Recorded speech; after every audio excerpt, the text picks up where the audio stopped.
Welcome to ForexTV.com. Today's Monday, September 21st. I'm Tim Kelly with the New York Forex Market Buzz. U.S. stocks are down now marginally, pulling the Dow Jones Industrial Average down from an 11-month high. Speculation a 6-month rally has outpaced prospects for profit growth. European and Asian shares also dropped as the dollar and treasuries gained, while oil and gold are retreating. The index of U.S. leading economic indicators rose for the fifth straight month, capping the longest stretch of gains since 2004 and signaling a recovery is underway. The Conference Board's gauge of economic outlook for the next 3 to 6 months rose 0.6% in August, in line with forecast, after a 0.9% increase in July that was larger than previously estimated. That according to data from the New York-based group released today. The gains in stock prices, consumer confidence, and home building that are buoying the leading index bolster Federal Reserve Chairman Ben Bernanke's view that the worst recession since the Great Depression has probably ended. At the same time, rising unemployment and tight credit are a reminder that the rebound will be slow and gradual. Today we're joined by Andy Busch, Global FX Strategy at BMO Capital Markets. Andy, welcome to the program. Thanks very much. Hey Andy, on this theme of recovery, there's always a question of tops and bottoms here. So in terms of top for the recent gains in the stock markets and commodities, and maybe the bottom for dollar, what's your take here? Well, it's certainly we've had a tremendous sell-off in the U.S. dollar overall. I mean, everyone's been kind of jumping on the bandwagon here. For those of us who've been calling this since the beginning of the year, this is really quite rewarding. But I have to say that there are certain factors that are kind of leading me to believe that we'll see some pullback from this. First of all, from last week we had a change in sentiment and a change in commentary coming from the new Japanese finance minister, saying that he was not advocating a strong yen, and that led into Friday, where we had some weak articles, or some articles that were written about the UK that were very weak, talking about the UK being the British pound being the new funding currency. So we definitely had a shift in sentiment there the last 2 days of last week, leading into this week, which we saw a very, very strong rally early this morning, and we also had stocks kind of come with it, where the stocks would sell. The stocks were selling off, and the dollar was rallying, and that's back into the the risk-off mode that we've been in for some time. Yeah, Andy, I'm sorry, I didn't mean to interrupt you there, but in terms of this pullback, it seems like it's going to take a little bit of doing to change sentiment. You say it's kind of changed on like last week you sensed a change in sentiment. Right. You think that is just taking a breather here, or you think the direction is still down for the dollar and up for equities? Right. Well, I think the overall direction for the dollar has been very negative, and the reasons why I thought I would do this at the end of the year was precisely the same reasons that are in place right now. It's the Fed still quantitative easing very aggressively, and there will be questions of meeting the supply of Treasury bonds and bills that are coming from the U.S. Treasury to meet the needs for the funding of the federal government. Now, there's some things that are shifting a little bit here. The Fed's going to stop their quantitative easing program by the end of October for buying the mortgage securities and for buying Treasury bonds. So we know that'll eventually run out, and that'll slow things down. We know overall, for instance, the Chinese have pulled back significantly from their stimulation on their economy, so things will plane out a little bit in China, probably in the United States as well, as we head into the fourth quarter. So that leads to a slightly weaker equity market, and certainly a slightly stronger U.S. dollar. Andy, with regard to the U.S. dollar and other markets, but let's focus a little bit on the currencies. You talk a little bit at your website, which we'll talk about in a little bit, andrewbusch.com, about sovereign wealth funds becoming a big force, along with the shift in the way China handles their currency. How does that impact Forex traders in the long run? Right. Well, let's look at two things. Let's just focus on China. The CIC, which is the Chinese Investment Corporation, which is their sovereign wealth fund, they are looking at taking reserve dollars and actually shifting from just U.S. dollars into and that were in treasuries for some time, maybe into equities and more equity focused. So that's a positive as far as the equity markets go, right? And that's a good thing. But they're also looking to expand outside the United States, perhaps into Canada, Brazil, and some other places. So just as an indication of these sovereign wealth funds and the power that they have, I mean, clearly, anytime you're talking about, several hundred billions of dollars that can flow from the United States to other countries, that's obviously a significant amount. And as far as the other question you had from sovereign wealth, China, the way that they manage their reserve currency, one of the things that they're going to possibly do is buy some of the gold that the IMF has for sale.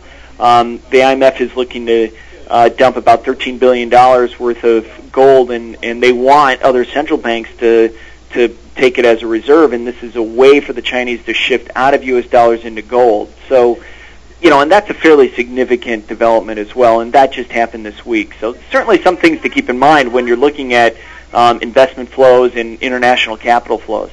Right. Indy, I wanted to address some of our previous guests had pointed out the aggressive buying of copper by the Chinese. Is this for industrial base? Is this another way to diversify their holdings? And perhaps there doesn't really need to be another reserve currency when you look at the ways that these sovereign wealth funds can diversify away from using the U.S. dollar as a reserve currency. Is that an accurate statement? No, I think that's a great point. I mean, certainly the Chinese historically have been known for hoarding certain commodities, going all the way back a century or so ago for rice. But I think it could be analogous to that they could be just hoarding. Now, where are they getting the money? That's kind of a more interesting question because the Chinese have aggressively pushed lending in their country. They had targeted 5 trillion yuan for the entire year of new lending by their banks, and they already have 7 trillion as of the end of July. So there's tremendous speculation going on. We know approximately about 20% of that is already bled into the equity markets. Certainly commodity markets have been influenced by this as well. Now, the other interesting aspect of that is it's been cut off since July. We know August the loan numbers dropped significantly. In September they'll be down as well. So again, it's a question of what's stimulating going forward, and we know that the Chinese have done a tremendous amount already, and we don't expect them to do more going forward. Andy, when we talk about commodities, we you see oil has been picking up in volatility. Gold trades a little bit different from oil, but those correlations that we've known and come to expect are kind of loosening somewhat. Right. Right now, it's tough holding that 70 handle in crude futures, and that 1,000 handle on gold has been historically a tough handle. Do we take the cue from the commodities market at this point, you think, for Forex investors? Well, it's really funny because each market, the equity markets, bond markets, commodities, and currencies, everybody appears to try to take the cue from other markets. I talk to my commodity traders and friends, and they're all like, well, oil's low because the dollar's higher.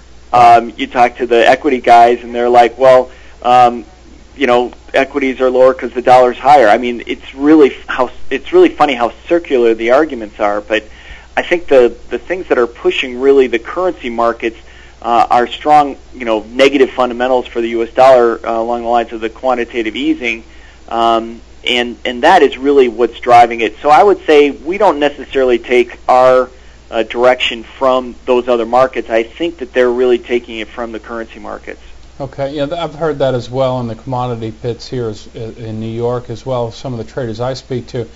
Andy, thanks for sharing that. Let's take a little further look towards the end of the year here. What's your take on dollar strength? I know we've been talking, specifically dollar here. We're going to stay with that theme. At the end of the year, where do you see the dollar, up or down?